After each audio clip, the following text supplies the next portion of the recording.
De la Comisión de Relaciones Exteriores, proyecto de resolución legislativa 379. Se propone aprobar el acuerdo sobre los privilegios e inmunidades de la Corte Penal Internacional, adoptado en la ciudad de Nueva York, Estados Unidos de América, el 9 de septiembre de 2002. Se va a iniciar la sustentación del dictamen en mayoría de la Comisión de Relaciones Exteriores, recaído en el proyecto de resolución legislativa 379, por el que se propone aprobar el acuerdo sobre los privilegios e inmunidades de la Corte Penal Internacional, adoptado en la ciudad de Nueva York, Estados Unidos de América, el 9 de septiembre del 2002. Con fecha 22 de octubre del 2014, la Junta de Portavoces acordó la exoneración del plazo de publicación del dictamen en el portal del Congreso y la ampliación de agenda. Tiene la palabra la presidenta de la Comisión de Relaciones Exteriores, congresista Lourdes Alcorta. Gracias, presidenta. Efectivamente, el dictamen 379/2011, Acuerdo sobre los privilegios e inmunidades de la Corte Penal Internacional. El proyecto de resolución legislativa 379/2011, que propone aprobar el acuerdo sobre los privilegios e inmunidades de la Corte Penal Internacional, fue adoptado en la ciudad de Nueva York, Estados Unidos de América, el 9 de septiembre del 2002. Ingresó a la Comisión de Relaciones Exteriores para estudios y dictamen el 19 de octubre del 2011. El dictamen fue aprobado por la mayoría de la quinta sesión ordinaria del 29 de septiembre del 2014. El acuerdo sobre privilegios e inmunidades de la Corte Internacional de Justicia entró en vigor el 22 de julio de 2004.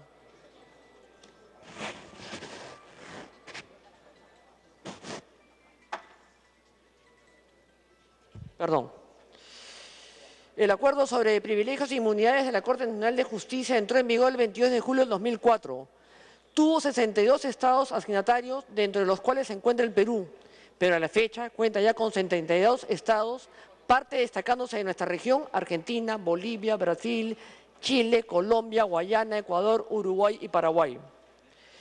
Tiene como objeto reconocer la personalidad jurídica internacional de la Corte Penal Internacional y la capacidad jurídica interna para realizar las labores que requiera el cumplimiento de sus funciones, y para ello se busca garantizar el goce en el territorio nacional de los privilegios e inmunidades necesarios para el cumplimiento de sus funciones, como se les otorga a las demás organizaciones internacionales.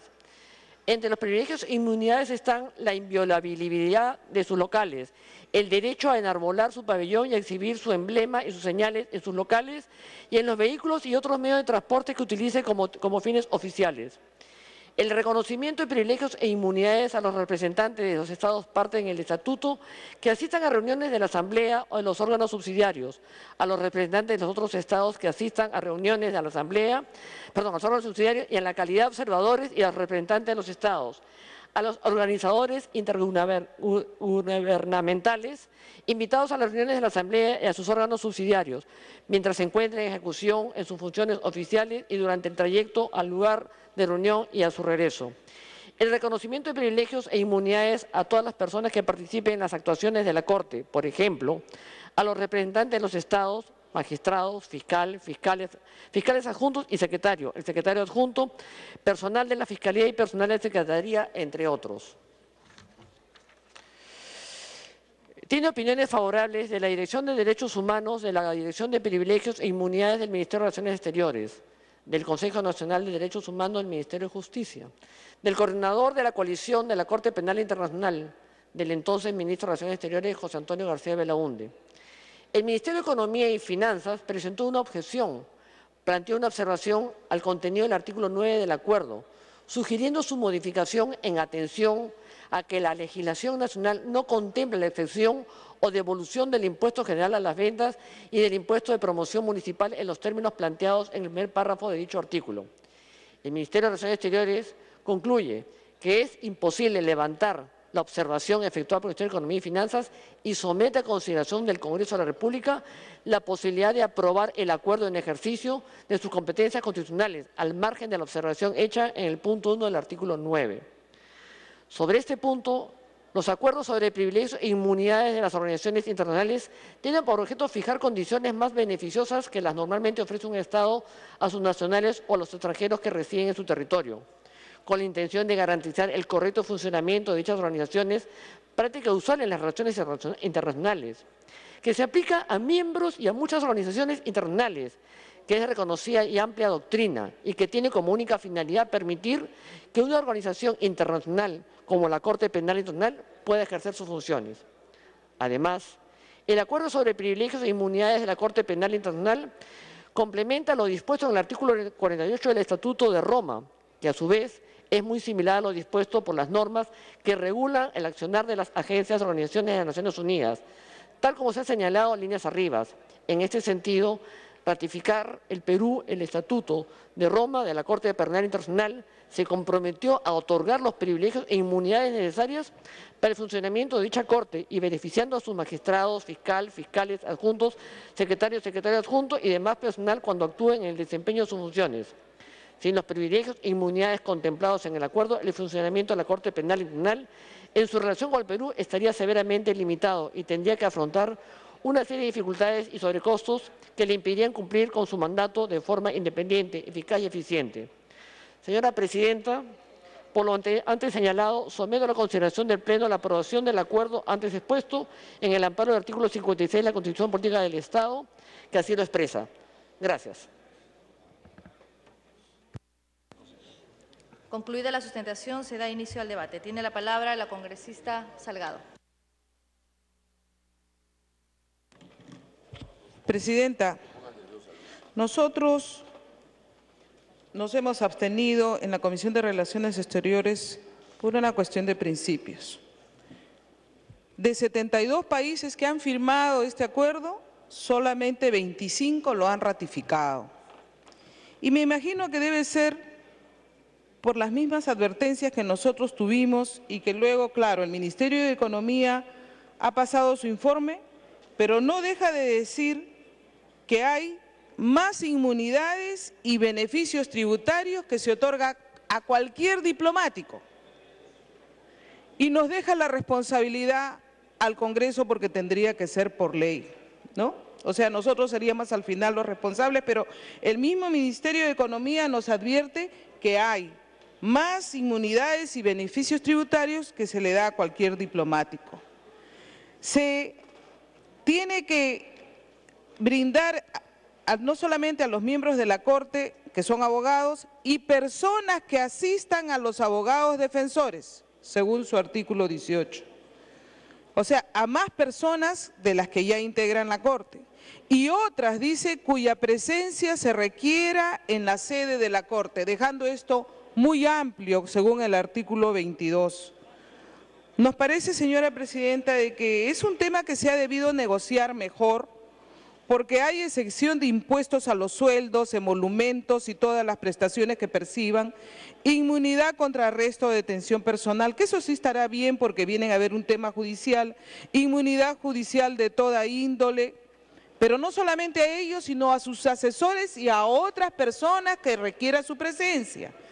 Dice, no, los sometimientos de controles, no a sometimientos de controles financieros, no a reglamentos o moratorias financieras de índole alguna en el desempeño de sus funciones.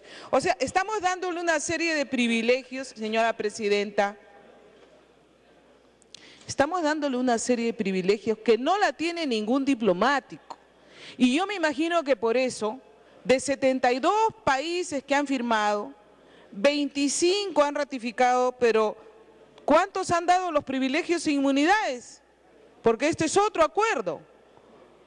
Ya nos está advirtiendo entonces el Ministerio de Economía que estas personas estarían exentas de cualquier control tributario. Excede la legislación tributaria y nosotros mismos como congresistas no tenemos ni siquiera el 2%. Cuando uno va a Estados Unidos lo revisan de pies a cabeza. Bueno, a estas personas aquí en el Perú no tendríamos ni que revisarles, ni que controlarles sus impuestos, ni que controlarles absolutamente nada de nada. Es por eso que nuestra bancada se ha abstenido, señora Presidenta, porque creo que no hay ningún apuro en sacarlo.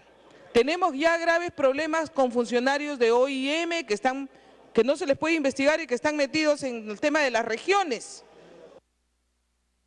Tiempo adicional. No los podemos tocar a la OIM y a algunos funcionarios de de otras instituciones internacionales que supuestamente se han puesto intermediarias, no los podemos tocar. Contraloría no los puede tocar, es un tema que se tiene que revisar. Entonces ahora, ¿vamos a seguir otorgando más inmunidades? No hay ningún apuro si no se saca esto, no vamos a ser los únicos.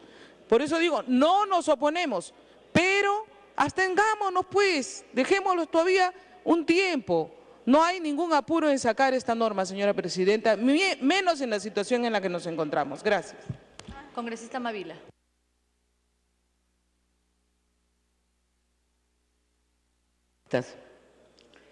Yo creo que en primer lugar toda la representación nacional debe estar consciente en lo fundamental de las funciones de la Corte Penal Internacional, que en la práctica viabilizan lo dispuesto en el Estatuto de Roma de dicha instancia jurisdiccional supranacional. Y lo que se establece en el Estatuto de Roma de la Corte Penal Internacional, aprobado el 17 de julio de 1998 por las Naciones Unidas, es que la Corte es una institución permanente facultada para ejercer su jurisdicción sobre personas respecto de los crímenes más graves de trascendencia internacional y tiene carácter complementario de las jurisdicciones penales nacionales. Es decir, la Corte no juzga a Estados, juzga a personas por delitos de alto nivel de lesividad, que casi todos tienen el carácter de injustos de lesa humanidad. La sede de la Corte está en La Haya, ¿no?, en los Países Bajos, pero la Corte tiene la facultad, señora presidenta, de poder sesionar en distintas naciones a efecto de hacer una mejor investigación de casuística que está sometida a su juzgamiento. ¿Y qué crímenes son de competencia de la Corte? El crimen de genocidio, los crímenes de lesa humanidad, los crímenes de guerra, los crímenes de agresión. Y muy rápidamente, para no ocupar tiempo, tiene que ver con matanza de grupos, lesiones graves a integridad física o mental de miembros de grupos, sometimiento a condiciones de existencia que acarreen su destrucción física total o parcial, medidas destinadas a impedir nacimientos en el seno del grupo, traslados por la fuerza del niño de grupo a otro grupo, y crimen de lesa humanidad son asesinatos, formas de esclavitud, trata de personas, traslado forzoso, excarcelación o privación grave de libertad física en violación de las normas de Ginebra, tortura, violación, esclavitud sexual, prostitución forzada, embarazo forzado, esterilización forzada, persecución de un grupo o colectividad, desaparición forzada de personas, apartheid y todos los actos inhumanos que causen intencionalmente grandes sufrimientos. Y entonces se incorporan ataques contra poblaciones civiles, modalidades de exterminio, de esclavitud, tráfico de personas, en particular mujeres y niños, etcétera, etcétera. Entonces estamos hablando de una Corte que es una instancia supranacional en delitos de altísimo nivel de lesividad, en delitos contra la humanidad. Y lo que en buena parte plantea la norma que estamos debatiendo hoy día, señora presidenta, tiene que ver con las inmunidades y privilegios que se otorga a los miembros de la Corte Tiempo adicional. Por favor, que se desplazan de La Haya a otros países a efectos de hacer praxis de su jurisdicción. No estamos hablando de cualquier persona, estamos hablando de magistrados, fiscales, fiscales adjuntos, secretarios, sus familias. Estamos hablando también de emolumentos de estos profesionales adscritos o que tienen que ver con la práctica jurisdiccional de la Corte. Estamos hablando de un personal contratado localmente para las actividades jurisdiccionales de la Corte, con abogados y personas que asistan a los abogados defensores, con estos mismos abogados defensores y testigos que acuden a la nación o al país donde se van a realizar las actividades de la Corte Penal Internacional. Yo sí creo, señora presidenta, que los argumentos de que no estamos apurados para sancionar y confirmar esta normatividad no tienen la debida sostenibilidad, porque creo que en un Estado de Derecho, evidentemente, la vigencia de los derechos fundamentales, de los derechos humanos, el cuestionamiento de modalidades como la tortura y los delitos de lesa humanidad tienen que estar por delante, pues porque no tiene sentido que exista la Corte Penal, que el país ratifique su formación, si no crea los instrumentos como para que los operadores que trabajan de la Corte y vinculados al hecho mismo jurisdiccional de la Corte no tengan los privilegios como traslado de país a país, posibilidades de ir y regresar a sus países de origen, posibilidades de tener privilegios durante la residencia en esos países, en el acto mismo de la investigación jurisdiccional casuística de estos hechos graves, señora presidenta. Por eso yo pienso que Para culminar. aprobar esta norma. Gracias, señora presidenta. Congresista Pérez Tello. Sí, presidenta, muchas gracias. No voy a repetir algunos de los argumentos esgrimidos por la congresista Rosa Mavila, pero sí quería añadir algunos que no se habían señalado. Cuando un país se compromete internacionalmente, presidenta, asume respecto a temas de derechos humanos básicamente 3 compromisos: obligación de respeto, obligación de garantía y obligación de implementación. La obligación de respeto supone que el Estado no puede cometer una violación de cualquier derecho humano, no puede matar, no puede torturar, no puede privar de la libertad arbitrariamente. La obligación de garantía supone que el Estado tiene que tomar todas las medidas para evitar que un tercero privado cometa algún tipo de violación a un derecho humano, sea cualquiera de los que he escrito o cualquier otro, de vida, integridad, libertad religiosa, o lo que fuera. Y la última, presidenta, que es a lo que se refiere el documento que estamos debatiendo, es la obligación de implementar los compromisos internacionales, que supone adecuar la legislación nacional para que todo lo que recoge este documento internacional se haga realidad. El Perú por años ha aprobado una serie de normas internacionales y ha fallado en los procesos de implementación. 16 años en leyes como la ley de consulta previa, 20 años en otros temas. El Estatuto de Roma todavía no lo hemos implementado en los tipos penales y, sin embargo, este estatuto en particular, que es el origen de los privilegios e inmunidades, se aplica a default. Es decir, si no hay una norma autoritativa nacional, se aplica la norma internacional. Eso es lo que dice el tratado, obligatoriamente. Lo único que hacemos nosotros al no cumplir esta obligación de implementación a nivel nacional es pasar una vergüenza internacional, porque el tratado sigue vigente. En el momento en que teníamos que haber evaluado si lo firmábamos o no, fue en el momento en el que lo ratificamos. Yo, por supuesto, soy de la idea de que estuvo muy bien que se ratificara y que es a donde se tiene que dirigir la humanidad, a ser capaz de establecer sanciones a personas que, por el poder que ostentan, eluden la acción de la justicia. El caso más emblemático no es un caso peruano, ni mucho menos. Nosotros somos más de los cientos de casos en los que quienes estaban llamados a proteger a los ciudadanos terminaron violando sus derechos.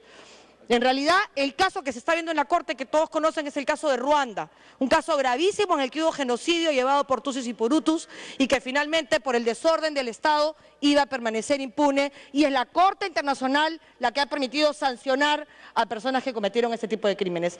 ¿Eso se aplica para el pasado? No se aplica para el pasado, se aplica para el futuro. Por eso lo firmó el Perú, porque esta discusión se dio en ese momento y no se necesitaba ser muy inteligente para entender que eso podía utilizarse como una herramienta contra ex dirigentes o presidentes nacionales. No era ese el objetivo. El objetivo era que en adelante fuéramos capaces de tener una conciencia como humanidad y no permitiéramos que una Segunda Guerra Mundial o una Alemania nazi se repitieran. Continúe. Se firmó el Estatuto de Roma. Nos falta implementar. 2 cosas son las que nos faltan implementar. Primero, los privilegios e inmunidades para jueces y para fiscales. Espero que nunca tengan que utilizarse en el Perú, porque significaría que no hemos sido capaces de resolver nuestros problemas en el orden interno. Solamente interviene la Corte cuando nosotros fracasamos como país. Espero que no tenga que llegar a suceder. Y el segundo tema que nos falta implementar son los privilegios e inmunidades que podrían necesitarse, por ejemplo, para perseguir a alguien que, pretendiendo eludir la acción de la justicia, se meta al Perú y tenga que venir a investigarse, por ejemplo. Entonces, Presidenta, no veo en realidad las preocupaciones, las entiendo, no son de tipo económico, son primero de respeto a nuestros compromisos internacionales y segundo y por encima de eso, respeto a los derechos humanos, Presidenta, que no son bandera de ningún partido, que no responden a ninguna ideología, que nacen de nuestra dignidad como personas humanas, Presidenta. Así que yo creo que bien haría el Estado peruano y bien haría el Pleno de este Congreso, no solamente en aprobar esto, Para culminar. sino en terminar de implementar los temas pendientes. Por otro lado, y para terminar, y esto lo conocen las congresistas que me han antecedido y que han viajado a Ginebra para dar la cara por el Perú en temas internacionales. La imagen del Perú no es lo que salimos a contar nosotros, ni que tú eres bien bueno, yo soy más malo que tú, no, tú fuiste un ladrón, no, yo robé más. Eso no le importa al mundo. El mundo nos lee por el ojo internacional que se expone o que se presenta en este tipo de informes. El Perú tiene compromisos que ha hecho este gobierno hace 2 años, Presidenta, y todavía no ejecuta. Uno de ellos está en la agenda del día de hoy, Mecanismo Nacional de Prevención de Tortura, con una foto que ha salido publicada en agosto en el que en el Perú hay un asterisco que dice: aprobado por el Pleno en primera y segunda votación por unanimidad, pendiente de aclaración desde junio del año 2014, Presidenta. Hay que ponernos al día en los temas que hacen que el Perú sea visto como un país que respeta sus leyes y que respeta el Estado de Derecho, y yo invito a este Pleno a revisar el documento y a votar a favor. Muchas gracias, Presidenta. Gracias, congresista. Congresista Martín Belaunde. Me ha pedido una interrupción el congresista Ceballos, por favor. Congresista Ceballos, adelante. Presidenta, es necesario ubicarnos en el contexto en el cual se aprueba un documento de esta envergadura. En principio, su fecha data del 9 de septiembre del 2002. Y si revisamos todos los antecedentes históricos, esto ha estado hasta en 3 diversos periodos de gestión parlamentaria.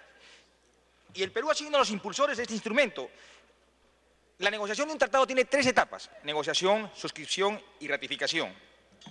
62 estados signatarios, significa que 62 estados lo han suscrito, pero eso no significa que entre en vigencia.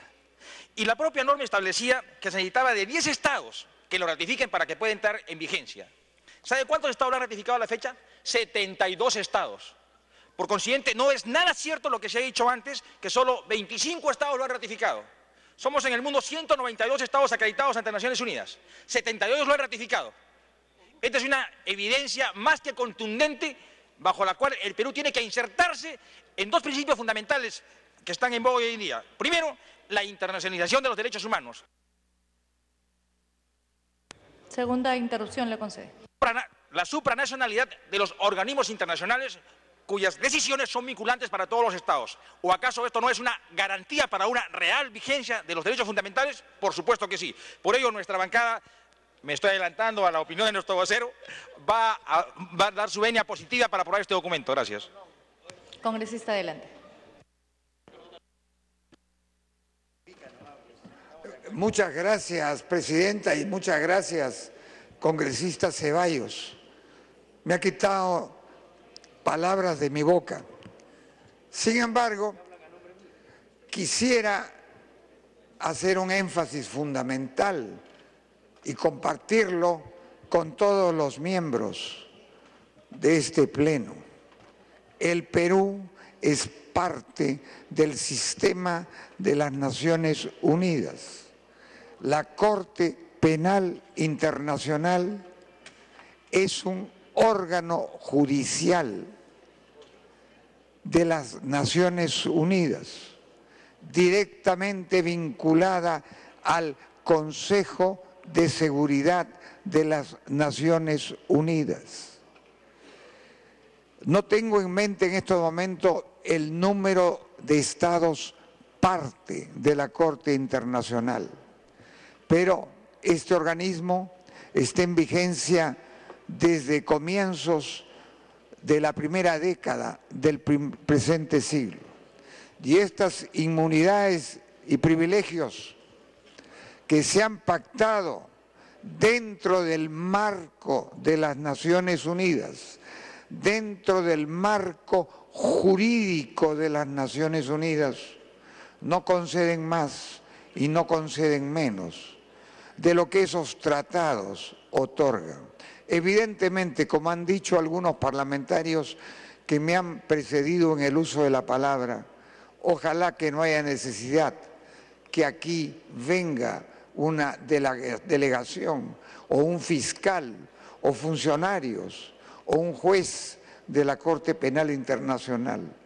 Pero ese deseo no necesariamente tiene por qué cumplirse. Y además, porque los hechos por los que vengan no tienen por qué haberse realizado necesariamente en el Perú. Puede haber una persona que conozca esos hechos y que deba declarar ante esos funcionarios. En realidad, señora presidenta, señores parlamentarios, no veo ninguna razón para que este Congreso no apruebe este convenio internacional. Muchas gracias. Muchas gracias, congresista. Congresista Natalie Condori. Muchas gracias. Definitivamente, si el Perú quiere dar una imagen en el escenario internacional de ser cumplidor de los acuerdos internacionales, pues en esta situación se encuentra en falta y desde el año 2002. El Perú ha firmado el Estatuto de Roma y se ha comprometido a cumplir el artículo 48 de dicho estatuto. Sin embargo, vemos dentro de las opiniones recibidas es que el Ministerio de Relaciones Exteriores, a través de sus diferentes oficinas, dan una opinión favorable. Lo mismo el Ministerio de Justicia y Derechos Humanos. ¿Quién objeta este dictamen? Lo objeta el Ministerio de Economía y Finanzas. Y la objeción va en el sentido de las exoneraciones tributarias. Y aquí hay que entrar en una clara reflexión. Los costos que esto le atribuye al Perú. Los costos en su imagen como país de incumplidor por no haber aprobado este dictamen en su momento. Los costos en los casos que lleva el Perú, no solamente en los tiempos, sino también en todos los trámites que podría acarrear los diferentes casos. Aquí pedimos una aplicación de un criterio más amplio al Ministerio de Economía y Finanzas cuando se habla de exoneraciones tributarias. Se exige, sí, y se pone leyes en este Parlamento para favorecer a unas cuantas empresas. Lo ha denunciado el congresista Manuel Damer, la ley Coca-Cola. Pero en este caso, que sí va a favorecer al Perú, en este caso sí le pone objeciones. ¿Dónde están los criterios que tiene que emplear el Ministerio de Economía y Finanzas cuando se habla de exoneraciones tributarias? No solamente se trata de recaudar más y más para la caja fiscal. No se tiene ni un mínimo de criterio cuando se habla de exoneraciones tributarias, cuáles podrían ser los beneficios, como es inclusive el de reducir informalidad. No se trata de presionar más. Consideramos, y desde nuestra bancada, nosotros vamos a apoyar por unanimidad este dictamen recaído en este proyecto de resolución legislativa para acordar sobre los privilegios e inmunidades de la Corte Penal Internacional. Muchas gracias. Habiendo concluido el rol de oradores, tiene la palabra la congresista Lourdes Alcorta, presidenta de la Comisión de Relaciones Exteriores. Gracias, presidenta. El acuerdo del Perú sobre privilegios e inmunidades se encuentran en vigor desde el año 2004, desde el 22 del 7 de 2004. Ahora cuenta con 72 estados partes que lo han ratificado. Está ratificado por 72 países parte. Respecto a las observaciones hechas por el Ministerio de Economía y Finanzas, estas observaciones ya fueron subsanadas por el Convenio de Privilegios e Inmunidades de las Naciones Unidas, vigente para el Perú desde el 24 de julio del 63, en el cual se recoge en la sección 8 los mismos privilegios e inmunidades del acuerdo que está en debate. Por lo tanto, presidenta, el mensaje es bastante claro, no hay mucho que explicar, se está llevando a cabo, se efectúa, los que me han antecedido lo han dejado con bastante claridad. Por lo tanto, lo someto a la votación del Pleno, presidenta. Gracias. Finalizado el debate, los congresistas se servirán marcar asistencia para proceder a votar.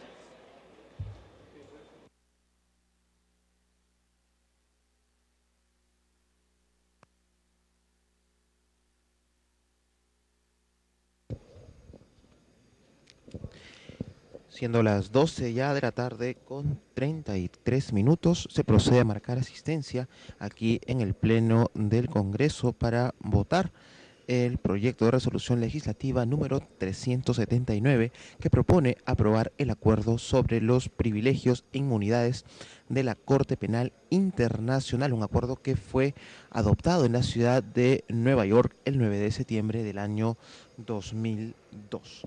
Lo ha sustentado este proyecto la presidenta de la Comisión de Relaciones Exteriores, la congresista Lourdes Alcorta. Y durante el debate, la congresista de la bancada fujimorista Luz Salgado mostró sus observaciones a este proyecto, señalando que de los 72 países que están inscritos en este acuerdo, solo 25 lo habrían ratificado y que además se señala que las observaciones pasan principalmente por el tema económico, ya que los beneficios tributarios para el personal de la Corte Penal Internacional pues superarían incluso a los de los actuales diplomáticos, de cualquier diplomático, ha señalado la congresista Luz Salgado. Esa ha sido su principal observación, mientras que la congresista Rosa Mavila ha defendido este proyecto de ley, señalando que la Corte Internacional Penal tiene como funciones juzgar a personas, no a estados, cuando se trata de delitos como genocidio, delitos de lesa humanidad, delitos de guerra, matanza de grupos, ¿no?, sometimientos a condiciones que acarreen destrucción física, formas de esclavitud. Además se trata de personas, tortura, esterilizaciones forzadas, etcétera. Y ella ha señalado que precisamente los beneficios e inmunidades para el personal que trabaja en la Corte Penal Internacional precisamente va en beneficio de su labor de investigación, si es que se llega a producir el caso de que alguna comisión tenga que venir a nuestro país para abordar uno de estos lamentables sucesos. Y por supuesto, este personal debe gozar de todas las garantías. La congresista Marisol Perestello ha señalado que cuando un país pues firma uno de estos acuerdos que garantizan los derechos humanos, tiene 3 obligaciones: la de respeto, garantía e implementación. La de respeto, evidentemente, señala que el Estado no puede violar ningún derecho humano. Cuando se habla de la obligación de garantía, significa que el Estado también debe impedir que un tercero viole cualquiera de los derechos humanos. Y sobre la obligación de implementación, señaló la congresista Perestello que el Estado está en la obligación de brindar todas las facilidades para que se proteja el Estado de Derecho. A su turno, el congresista Martín Belaúnde señaló que esta Corte Penal Internacional es un órgano judicial de la Organización de las Naciones Unidas, de la cual es parte nuestro país, y que además está vinculada a la Corte al Consejo de Seguridad de la ONU. Según el punto de vista se va a proceder a declarar el cierre de la asistencia. Del congresista Belaúnde, no hay razón Asistencia cerrada para no aprobar este proyecto de ley. El proyecto de resolución legislativa, les repito, 379, que propone aprobar el acuerdo sobre privilegios e inmunidades de la Corte Penal Internacional.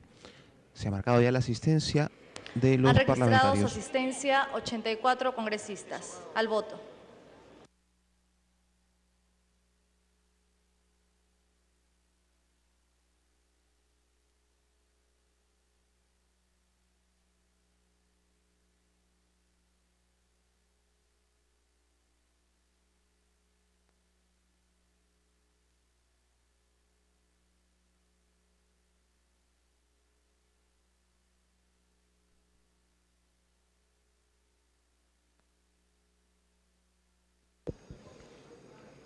Mientras los parlamentarios presentes emiten su voto, les recordamos que está citado a las 4 de la tarde el ministro del Interior Daniel Urresti, quien deberá responder un pliego interpelatorio ante el Parlamento Nacional. Todas las incidencias de la presencia del ministro del Interior aquí en el hemiciclo, usted las podrá seguir a través del canal del Congreso.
Votación cerrada.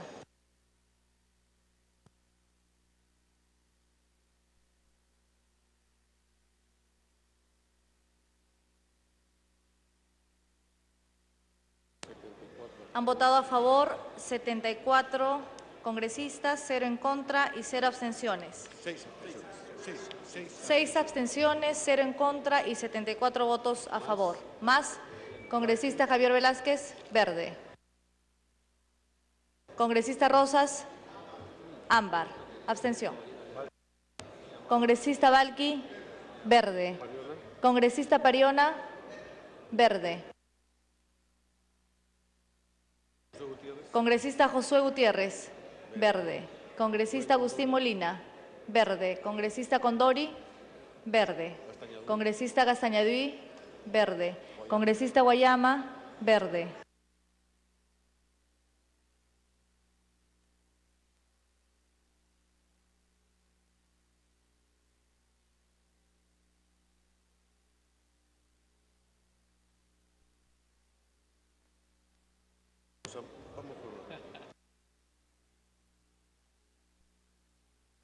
Congresista Iberico, verde.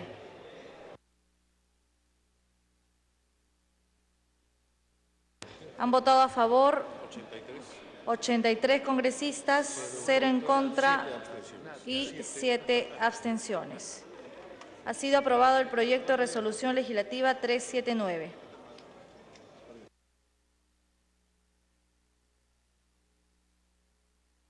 De conformidad con el penúltimo párrafo del artículo 78 del reglamento, el proyecto de resolución legislativa aprobado no requiere segunda votación.